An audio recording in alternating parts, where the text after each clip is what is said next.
Hello, educators. As you can see, today we are going to start current affairs, जो कि आपको 1 जनवरी 2020 से लेकर दिसंबर 2020 तक का टोटल वन लाइन के अंदर सॉल्यूशन मिलने वाला है। और इसके अंदर हम लोग पर डे 10 क्वेश्चन के हिसाब से 5 दिन का करंट अफेयर कवर करेंगे और लगभग 2 महीने के अंदर 2-2.5 महीने के अंदर हम लोग पूरे साल भर का करंट अफेयर कवर कर देंगे, जो कि आपके सभी एग्ज़ाम के लिए आपको मदद करेगा, मतलब अच्छा स्कोर करने के लिए। ठीक है, तो हम लोग स्टार्ट करते हैं। शॉर्ट डिटेल के साथ हम लोग स्टार्ट करते हैं। तो सबसे पहला क्वेश्चन है हमारे पास, किस संगठन के वैज्ञानिक ने सुरक्षा मुद्रण के लिए एक नई स्याही तैयार की है? स्याही का मतलब है कि नोट को छापने के लिए जो स्याही लगाई जाती है, तो उसके लिए इसका जो आंसर होगा वो NPAL, ठीक है, फर्स्ट ऑप्शन। इसके अंदर डिटेल में आप जाओगे तो council of scientific and industrial research national physical laboratory के शोधकर्ता ने एक ऐसी स्याही विकसित की है जो करेंसी नोट की जालासाजी, पासपोर्ट और दवाइयों की नकली छपाई की समस्या से निपटने में मदद कर सकती है। स्याही एक उत्तेजक दोहरे उत्सर्जक वर्णक पर आधारित है। स्याही की यह नई सुरक्षा विशेष दोहरेपन के खिलाफ सुरक्षा के लिए मूल्यवान उत्पादों की छपाई के लिए उपयुक्त है। ठीक है, चलते हैं नेक्स्ट क्वेश्चन पर। नेक्स्ट क्वेश्चन है, किस राज्य ने सूक्ष्म सिंचाई के तहत अधिकतम कवरेज क्षेत्र में शीर्ष स्थान प्राप्त किया है? तो कम सिंचाई में अधिकतम कवरेज क्षेत्र ये हमारा तमिलनाडु है, जिसने अपने कुल टोटल भूमि के 38% मतलब 1.39 लाख हेक्टेयर ज़मीन को सूक्ष्म सिंचाई के तहत सबसे अव्वल नंबर पर रखा हुआ है। प्रधानमंत्री की वेबसाइट के अनुसार एमआई जैसे कई उपायों के माध्यम से ऑन फार्म जल उपयोग दक्षता में सुधार लाने के उद्देश्य से योजना चालू की गई थी। तीसरा क्वेश्चन, भारत ने एयर मिसाइल सिस्टम के लिए त्वरित प्रतिक्रिया सतह पर सफलतापूर्वक परीक्षण किया है। यह किस एजेंसी द्वारा विकसित किया गया? तो जो भी हमारे सतह से एयर मिसाइल के बारे में क्वेश्चन आते हैं, ओबियसली सभी का आंसर DRDO ही होगा। तो DRDO ने ये किया है, और कहाँ पे किया है? सबसे पहले तो ये सरफेस टू एयर मिसाइल है। भारत ने उड़ीसा तट के एक बेस से 2021 तक सशस्त्र बलों में शामिल होने की संभावना के लिए अपने त्वरित reaction surface to air missile प्रणाली का सफलतापूर्वक परीक्षण किया है। ठीक है, बाकी आप देख लेना आगे। आते हैं नेक्स्ट फोर्थ क्वेश्चन पर। फोर्थ क्वेश्चन है, नेताजी सुभाष चंद्र बोस द्वारा झंडा फहराने की 76वीं वर्षगांठ के लिए किस स्थान पर समारोह आयोजित किया गया था? तो ये किया गया था अंडमान व निकोबार द्वीप समूह में। ठीक, किस राज्य ने 2020 से महीने के पहले दिन को नो व्हीकल डे के रूप में मनाना का निर्णय लिया है?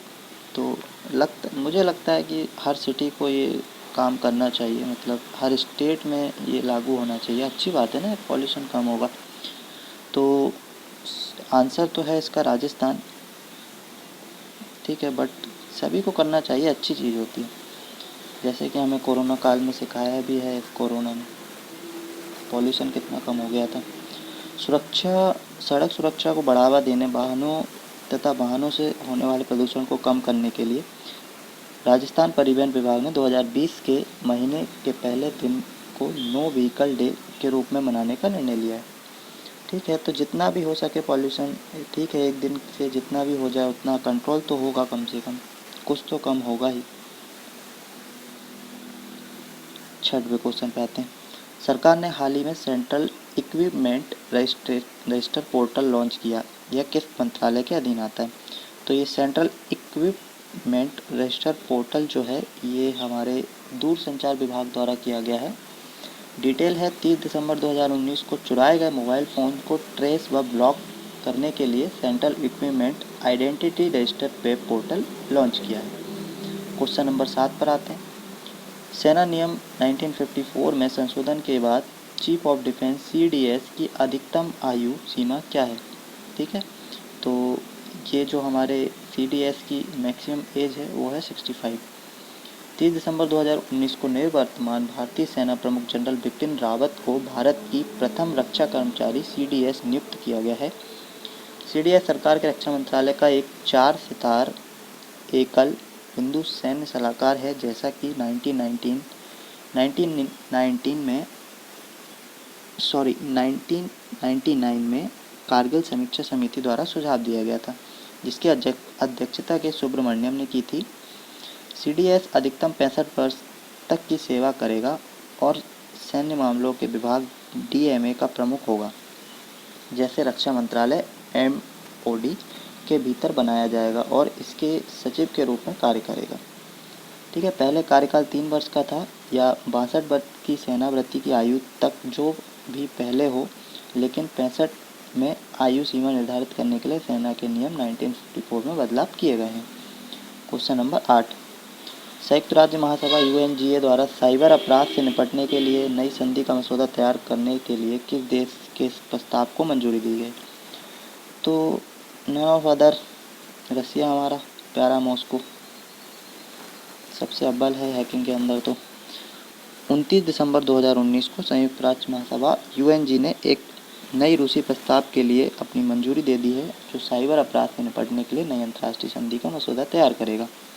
ठीक है, तो देख लेना आप उसके आगे। क्वेश्चन नंबर 9, UK के centre for economics and business research की रिपोर्ट के अनुसार भारत 2026 तक किस देश को पछाड़कर दुनिया का चौथा सबसे बड़ी अर्थव्यवस्था बन जाएगा? तो हम जर्मनी को पछाड़कर चौथे नंबर पर आ जाएंगे भारत साल 2026 तक, अनुमान है, देखते हैं बाकी अर्थव्यवस्था। और 2034 में जापान को पीछे छोड़कर विश्व की तीसरी अर्थव्यवस्था बन सकता है। रिपोर्ट में कहा गया है कि भारत साल 2026 तक 5,000 अरब डॉलर की अर्थव्यवस्था बन सकता है, जैसा कि मोदी जी का सपना भी है। क्वेश्चन नंबर 10 पर आते हैं। हाल ही में महाराष्ट्र के उप मुख्यमंत्री पद की शपथ निम्न में से किसने ली है? तो महाराष्ट्र के उप मुख्यमंत्री की शपथ ली है अजित पवार ने। ठीक है, एडिशनल क्वेश्चन था। तो नाउ हम लोग 10 क्वेश्चन कंप्लीट कर चुके हैं। ये हो गया हमारा 1 जनवरी का करंट अफेयर। आप लोग इसे देखेंगे कि कम से कम जिस भी एग्ज़ाम को देने जाएंगे आपको 7 से 8 क्वेश्चन हम लोग के इस तैयार किए हुए वीडियो में से मिल जाएंगे। तो हर दिन हम लोग हर दिन के 10 क्वेश्चन के हिसाब से एक दिन में 50 क्वेश्चन कवर करेंगे। ठीक है, बाय बाय, मिलते हैं नेक्स्ट वीडियो में। 2 जनवरी 2020, पहला क्वेश्चन, प्रधानमंत्री नरेंद्र मोदी द्वारा हाल ही में किस राज्य में DRDO की 5 प्रयोगशालाओं का उद्घाटन किया गया है? तो DRDO की जो ये कर्नाटक के अंदर किया गया है। और प्रधानमंत्री नरेंद्र मोदी द्वारा हाल ही में कर्नाटक में रक्षा अनुसंधान व विकास संगठन DRDO की 5 युवा प्रयोगशालाएं यंग साइंटिस्ट लेबोरेटरीज देश को समर्पित की गई है। इसमें शोधकर्ताओं को बढ़ावा मिलने की भी संभावना व्यक्त की गई है। अच्छी बात है ना? एक तरीके से समझ सकते हो कि विकास की तरफ एक नया कदम। और इसके जो चेयरमैन हैं अभी हमारे DRDO के, आपको पता होगा, डॉक्टर G सतीश रेड्डी जी हैं। ठीक है, और अभी हमारे देश में फ़िलहाल जो लेबोरेटरीज हैं वो 52 हैं। ठीक है, नेक्स्ट क्वेश्चन, यूनिसेफ द्वारा जारी जानकारी के अनुसार निम्नलिखित में से किस देश में नवंबर 2020 के अवसर पर सबसे अधिक बच्चों का जन्म हुआ है? तो लॉकडाउन का भरपूर फ़ायदा उठाते हुए भारत सबसे पहले नंबर पर है। 1 जनवरी 2020 को भारत में कुल जनसंख्या 67,385 बच्चों का जन्म हुआ। यूनिसेफ द्वारा जारी जानकारी के अनुसार यह आंकड़े पूरी दुनिया में जन्म हुए बच्चों का 70% है। हालांकि इस अवसर पर विश्व भर में कुल 3,92,078 बच्चों का जन्म हुआ। भारत के अलावा चीन में 1 जनवरी को 46,299, नाइजीरिया में 26,039, पाकिस्तान में 6,787 बच्चों का जन्म हुआ। ठीक है, नेक्स्ट क्वेश्चन, हाल ही में इसरो ने मिशन गगनयान के लिए भारतीय वायुसेना से कितने लोगों को चुना है? तो जैसा कि हम लोग को न्यूज़ आई थी, रसिया में हम लोगों को भेजना था, तो ये हम लोगों ने 4 लोगों को चुना है, जो कि वहाँ पर जाकर ट्रेनिंग लेने वाले हैं। प्रधानमंत्री नवी घोषणा के अनुसार गगनयान 2022 में भेजने की योजना है। इसरो प्रमुख के शिवन के सिवन ने कहा है कि परीक्षण के तौर पर इस बार मानव रहित मिशन भेजा जाएगा। इस मिशन में ऑर्बिटर नहीं भेजा जाएगा। उन्होंने कहा है कि चंद्रमा के दक्षिणी ध्रुव पर लैंडर और रोवर की सॉफ्ट लैंडिंग कराई जाएगी। ठीक है, तो ये न्यूज़ अभी भी निकल कर आई है लगभग 2021 के अंदर भी इसी से रिलेटेड थी कि इसमें हम लोग रोवर को नहीं भेज रहे, रोवर को भेज रहे हैं और आर्बिटर जो है उसको नहीं भेजा जाएगा। ठीक है, तो कहाँ से उन्होंने यह घोषणा, तमिलनाडु के तूतीकोरिन में दूसरा उपग्रह प्रक्षेपण केंद्र बनाया जाएगा। इसके लिए 2300 एकड़ भूमि ली जाएगी और यहीं से इसे छोड़ा जाएगा। ठीक है, नेक्स्ट क्वेश्चन। केंद्रीय गृह मंत्रालय ने किस राज्य में सशस्त्र बल विशेषाधिकार कानून अफस्पा को 6 महीने के लिए बढ़ा दिया है? तो ये नागालैंड है। विशेष दर्जे के लिए बेचारा मेहनत कर रहा है। गृह मंत्रालय ने पूरे नागालैंड राज्य को इस कानून के तहत 6 महीने के लिए अशांत क्षेत्र घोषित किया है। यह सुरक्षा बलों को बिना किसी पूर्व अनुमति के कहीं भी ऑपरेशन करने और किसी को भी गिरफ्तार करने का अधिकार है। केंद्र सरकार ने सशस्त्र बल विशेष अधिकार अधिनियम 1958 की धारा 3 के अंतर्गत नागालैंड के संपूर्ण क्षेत्र को अशांत क्षेत्र घोषित कर दिया है। Question number 5।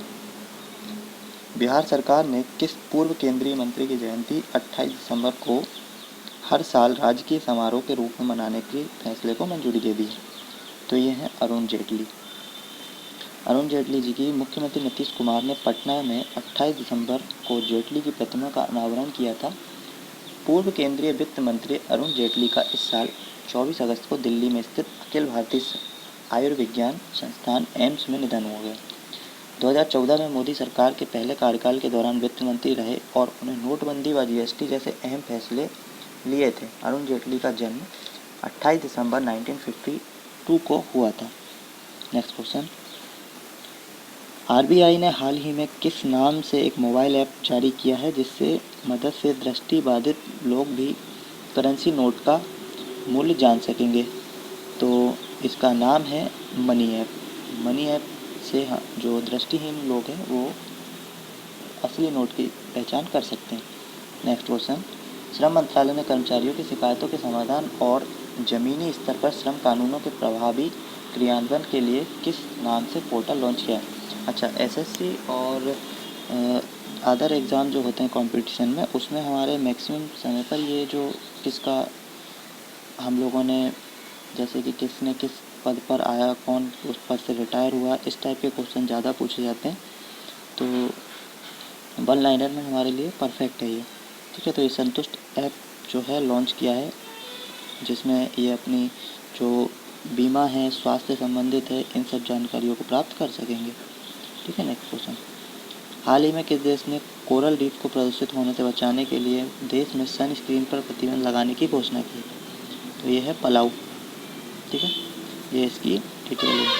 1400 टन। नई दिल्ली में SGFI के 65वें राष्ट्रीय स्कूल खेलों का उद्घाटन किसने किया है? तो ये किया है रमेश पोखरियाल निशंक जी ने। केंद्रीय मानव संसाधन मंत्री श्री रमेश पोखरियाल निशंक ने school games federation of India SGFI द्वारा आयोजित 65वें राष्ट्रीय स्कूल गेम्स के lawn tennis event under 19 boys and girls का उद्घाटन RK नई दिल्ली में खन्ना स्टेडियम में किया है। Next question.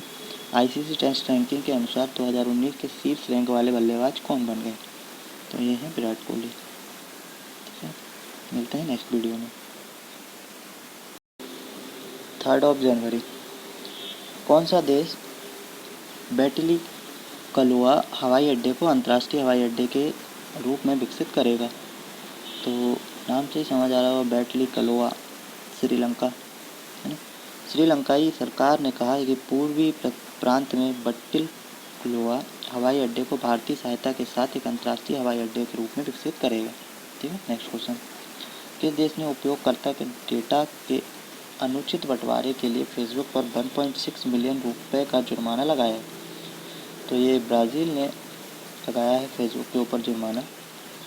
ब्राज़ील के न्याय मंत्रालय ने पाया था कि 4,43,000 फेसबुक उपयोगकर्ता का डेटा अनुचित रूप से this is your digital life नामक ऐप के डेवलपर्स के लिए उपलब्ध कराया गया था। जिसके लिए इसे $1.6 मिलियन का जुर्माना लगाया गया। क्वेश्चन नंबर 3, 107वें विज्ञान सम्मेलन का उद्घाटन पीएम मोदी द्वारा कहाँ किया गया है? तो ये किया गया है बेंगलुरु में। ठीक है, 107वें विज्ञान सम्मेलन का उद्घाटन पीएम मोदी द्वारा बेंगलुरु में करेंगे। प्रधानमंत्री नरेंद्र मोदी कृषि विज्ञान विश्वविद्यालय द्वारा आयोजित 107वें भारतीय विज्ञान कांग्रेस का उद्घाटन करेंगे। 24 दिनों के विभिन्न संस्थानों के नोबेल पुरस्कार विजेताओं, वैज्ञानिकों, बुद्धिजीवियों, शिक्षाविदों, नीति निर्माताओं, छात्रों और प्रतिनिधियों सहित 15,000 से अधिक प्रतिभागियों को 6 दिवसीय कार्यक्रम में भाग लेने की उम्मीद है। चलो नेक्स्ट क्वेश्चन, आधार और पैन को लिंक करने की अनिवार्य तारीख को किस तारीख तक बढ़ाया गया है? तो ये बढ़ाया गया था 31 मार्च 2020 तक के लिए। ठीक है, संयुक्त राष्ट्र SDG सूचकांक में सबसे नीचे किस राज्य का स्थान है? तो ये है हमारा बिहार। 2021 में भी बिहार ही है, अभी भी नीचे, केरल सबसे ऊपर है। संयुक्त राष्ट्र सतत विकास लक्ष्य की दिशा में केरल सबसे ऊपर, जबकि बिहार नीति आयोग के SDG सूचकांक में सबसे नीचे है। हिमाचल, सिक्किम सभी दक्षिणी राज्यों में शीर्ष धावकों में शामिल हो गए हैं, जिन्होंने संभावित 100 में से 65 से अधिक अंक बनाए हैं। ठीक है, बाकी आप देख लेना। नेक्स्ट, रेलवे ने सभी रेलवे स्टेशन और कोचों में किस वर्ष तक CCTV लगाने की योजना बनाई है? तो ये योजना बनाई हुई है 2022 तक, शायद 2022 तक के लिए। ठीक है, भारतीय रेलवे ने मार्च 2022 तक सभी स्टेशनों और सभी कोचों में CCTV कैमरे लगाने की निविदा जारी की है।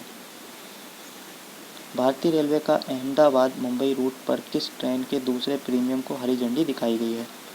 तो ये है हमारी तेजस, जिसको हरी झंडी दिखाई गई है।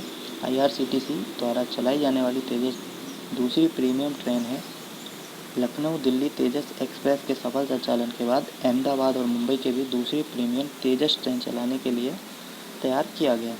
ठीक है, और स्टार्ट कब होगी? 17 जनवरी 2020 को अहमदाबाद से हरी झंडी दिखाई गई है।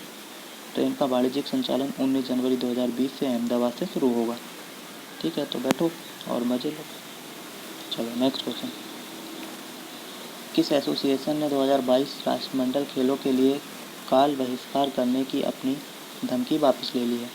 तो ये हमारा भारतीय ओलंपिक संघ है, जिसमें भारतीय ओलंपिक संघ, इंडियन ओलंपिक एसोसिएशन ने शूटिंग के बहिष्कार पर बर्मिंघम में 2022 राष्ट्रमंडल खेलों के बहिष्कार के अपने खतरे को वापस ले लिया है और यह भी घोषणा की है कि 26-30 संस्करण की मेजबानी के लिए बोली लगाएंगे। नई दिल्ली में अपनी वार्षिक आम बैठक के दौरान कॉमनवेल्थ गेम फेडरेशन की सलाह पर IOA ने भी मुख्य खेलों से पहले एक कॉमनवेल्थ शूटिंग चैंपियनशिप की मेजबानी के लिए औपचारिक प्रस्ताव प्रस्तुत करने का फैसला किया।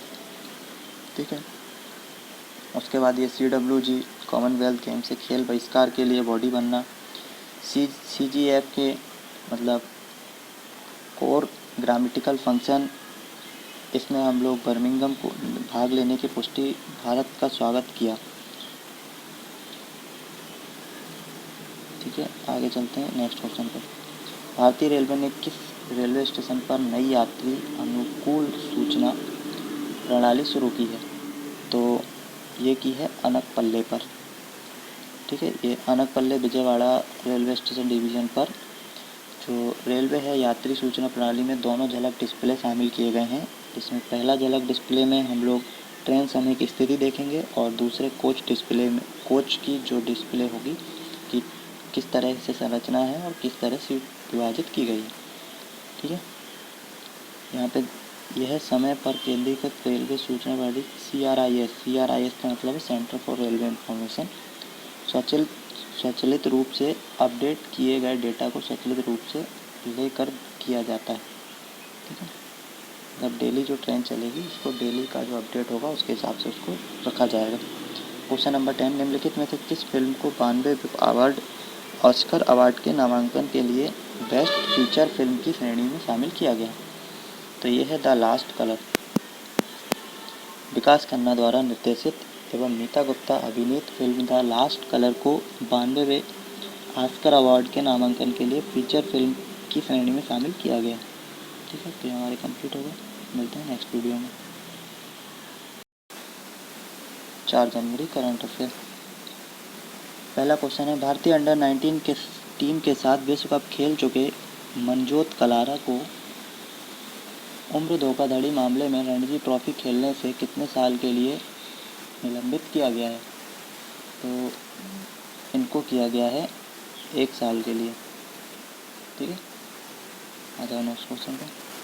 अच्छा, थोड़ा सा डिटेल 300, इनका जो उम्र है वो 20 साल है। और गलती क्या है कि वे पिछले सप्ताह दिल्ली अंडर 23 की तरफ से बंगाल के खिलाफ खेले थे, जिसमें उन्होंने 80 रन बनाए थे। वे रणजी टीम में शिखर धवन की जगह लेने की कतार में थे, लेकिन अब वह नहीं खेल पाएंगे।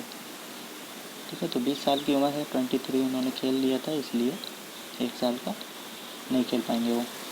नेक्स्ट क्वेश्चन, हाल ही में किस राज्य सरकार ने सामाजिक कल्याण योजना के बारे में जागरूकता पैदा करने हेतु बड़े पैमाने पर उपग्रह संचार तकनीकी का शुरू किया है? तो ये है हमारे राजस्थान सरकार द्वारा। राजस्थान सरकार द्वारा इस पहल में नीति आयोग द्वारा चयनित 5 आकांक्षी जिलों को प्राथमिकता दी जा रही है। ये ऐसे उपकरण हैं जिनके द्वारा डेटा को स्वीकार किया जा सकता है, परंतु ये स्वयं डेटा निर्माण में अक्षम होते हैं।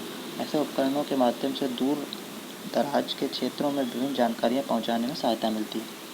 चलो नेक्स्ट क्वेश्चन, हाल ही में किसे संगीत कलानिधि पुरस्कार से सम्मानित किया गया है? तो ये किया गया है शायद एस सौम्या को। यह पुरस्कार मद्रास संगीत अकादमी द्वारा प्रदान किया जाता है। इसे कर्नाटक संगीत के क्षेत्र में सर्वोच्च पुरस्कार माना जाता है। इस पुरस्कार में एक स्वर्ण पदक और एक बिरुदु पत्र दिया जाता है। कर्नाटक संगीत मुख्य रूप से दक्षिणी भारत के आंध्र प्रदेश, तेलंगाना, कर्नाटक, केरल और तमिलनाडु से जुड़ा हुआ है, लेकिन इसका अभ्यास श्रीलंका में भी किया जाता है। नेक्स्ट क्वेश्चन, इस राज्य सड़क परिवहन कॉरपोरेशन ने महिलाओं की सुरक्षा हेतु दामिनी नामक हेल्पलाइन लॉन्च की है? तो ये की है उत्तर प्रदेश में। ठीक है, जब से हमारे योगी जी आए हैं, महिला सुरक्षाएं एकदम, महिला क्या मतलब सारी सुरक्षाएं एकदम अच्छी तरह से बढ़ी गई हैं, सभी लोगों की सुरक्षाएं। उत्तर प्रदेश में महिला सुरक्षा को लेकर कई नए प्रयोग किए जा रहे हैं। दामिनी हेल्पलाइन नंबर 811426x5x7 एक ऐसा हेल्पलाइन नंबर है जिसमें महिलाएं यूपी परिवहन निगम की बसों में सफ़र के दौरान एक तो सुरक्षा के मद्देनज़र शिकायत कर सकती हैं तथा दूसरा सुझाव भी दे सकती हैं। ठीक है, क्वेश्चन नंबर 5, भारतीय रेल ने सभी प्रकार की सुविधाएं हेतु एकीकृत हेल्पलाइन नंबर क्या जारी किया है? तो ये है हेल्पलाइन नंबर 139। ठीक है, इस पर आप कॉल कर रिपोर्ट जो है वो ज़रूरत नहीं होगी। ठीक है, ये हेल्पलाइन नंबर है, इसको आप कर सकते हैं 139, भारतीय रेल द्वारा जारी। क्वेश्चन नंबर 6, भारत और किस देश ने हाल ही में अपने परमाणु ठिकानों की सूची का आदान प्रदान किया है? तो भारत और पाकिस्तान, 2 देशों ने अपने अपने परमाणु ठिकानों का साझा किया हुआ है।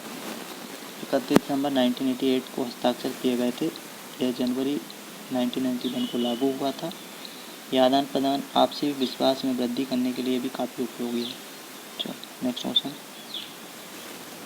रेलवे बोर्ड के चेयरमैन विनोद कुमार को हाल ही में कितने वर्ष का कार्य विस्तार दिया गया है? तो ये उन्हें 1 वर्ष का और उन्हें कार्यभार दिया गया है। विनोद कुमार यादव को 1 जनवरी 2019 को ही रेलवे बोर्ड का चेयरमैन नियुक्त किया गया था। इसके पहले उन्होंने दक्षिण मध्य रेलवे महाप्रबंधक के रूप में अपने सेवाएं दी थी। अपने रेलवे बोर्ड के चेयरमैन के कार्यकाल के दौरान उन्होंने न केवल काडरों के विलय की घोषणा की, बल्कि बोर्ड को एक छोटा करने का श्रेय भी उन्हें ही जाता है। विनोद कुमार यादव भारतीय रेलवे के इलेक्ट्रिकल इंजीनियर के 1980 बैच के अधिकारी हैं। चलो नेक्स्ट क्वेश्चन नंबर 8, भारतीय महिला हॉकी टीम के किस खिलाड़ी ने हाल ही में घुटने की चोट के कारण अंतर्राष्ट्रीय हॉकी से संन्यास की घोषणा की है? तो सुनीता लाकड़ा जो हैं, इन्होंने घोषणा की है। ठीक है, चलो नेक्स्ट क्वेश्चन, इंडियन रेलवे ने रेलवे सुरक्षा बल का नाम बदलकर क्या कर दिया गया है? तो इन्होंने रेलवे का जो है पहले हम लोग क्या बोलते थे, पहले बोलते रेलवे मतलब आर, सुरक्षा मतलब सिक्योरिटी पी, और प्रोटेक्शन फोर्स आरपीएफ, अब उसका बदल कर नाम कर दिया गया IRPF, ठीक है, तो भारतीय रेलवे सुरक्षा है। नेक्स्ट, पहली हाथी कॉलोनी किस राज्य में पहली बार सीजन में देखी जा सकती है? तो मध्य प्रदेश के अंदर कुछ छत्तीसगढ़ में मतलब कुछ हाथी थे जो कि वापस से मध्य प्रदेश में एंटर हुए और उन्हें कुछ अच्छी सुविधा की वजह से देखा जा रहा है कि वहाँ पर एक कॉलोनी बन सकती है बांधवगढ़ टाइगर रिजर्व के मुख्य क्षेत्र के भीतर। और मिलते हैं नेक्स्ट वीडियो के अंदर। 5 जनवरी 2020। पहला क्वेश्चन, UIDAI ने हाल ही में देश भर में कितने आधार सेवा केंद्र खोले हैं? तो कुल मिलाकर ये ओपन किए गए हैं, if I am not wrong 28, ठीक है। भारतीय विशिष्ट पहचान प्राधिकरण UIDAI ने देश भर में 114 स्टैंड अलोन आधार नामांकन और अद्यतन केंद्र खोलने की अपनी योजना के तहत 28 आधार केंद्र खोले हैं। ये बैंक, डाकघरों और राज्य सरकारों द्वारा संचालित लगभग 38,000 आधार नामांकन केंद्रों के अलावा हैं, ठीक है। उन 38,000 पहले से हैं, इसमें उसके एक्स्ट्रा हैं 28, ठीक। थर्ड खेलो इंडिया के युवा खेलों का उद्घाटन समारोह किस स्टेडियम में होगा? तो ये होगा हमारे इंदिरा गांधी के अंदर। तीसरे खेलो इंडिया यूथ गेम्स का उद्घाटन समारोह 10 जनवरी को गुवाहाटी के इंदिरा स्टेडियम में होगा, ठीक है। 10 से 22 तारीख में आयोजित किया जाएगा और 37 टीमों के 6,500 एथलीट्स इसमें हिस्सा लेंगे। चलो नेक्स्ट क्वेश्चन, ESPN क्रिक इन्फो की टेस्ट सीरीज के कप्तान के रूप में किसे नियुक्त किया गया है? तो ये किया गया है विराट कोहली को। विराट कोहली को टेस्ट में लीडर बनाया गया, ठीक है, देख लेना। और आगे क्वेश्चन नंबर 4। क्वेश्चन नंबर 4, किस राज्य को अशांत घोषित किया गया है और आपसपा को 6 और महीनों के लिए बढ़ा दिया गया? तो अभी हमने देखा था नागालैंड। केंद्र ने सशक्त बल अधिनियम 1958 के पूरे नागालैंड को 6 महीने की अवधि के लिए अशांत घोषित किया है। पूरे नागालैंड में शामिल क्षेत्र ऐसी अशांति स्थिति में है कि नागरिक शक्ति की सहायता से सशस्त्र बलों का उपयोग आवश्यक है। Next question, global family day हर साल किस तारीख को मनाया जाता है? तो ग्लोबल फैमिली डे 1 जनवरी को मनाया जाता है, ठीक है। क्वेश्चन नंबर 6, नीदरलैंड हॉलैंड को अपने उपनाम के रूप में छोड़ने की योजना बना रहा है। नीदरलैंड की मुद्रा क्या है? तो यूरोपीय कंट्री है, तो यूरो। नीदरलैंड ने मॉनिकर हॉलैंड को छोड़ने के लिए कसम कर ली है क्योंकि यह 2020 में खुद को फिर से विकसित करता है, ठीक है। तो बाकी आप देख लेना। क्वेश्चन नंबर 7, किस वेट लिफ्टर को हाल ही में डोपिंग के आरोप के कारण 4 साल के लिए प्रतिबंधित किया गया है? तो ये है सीमा, जिन्हें 4 साल के लिए प्रतिबंधित किया गया है। भारत के राष्ट्रमंडल चैंपियनशिप के रजत पदक विजेता वेट लिफ्टर सीमा को डोपिंग उल्लंघन के लिए 4 साल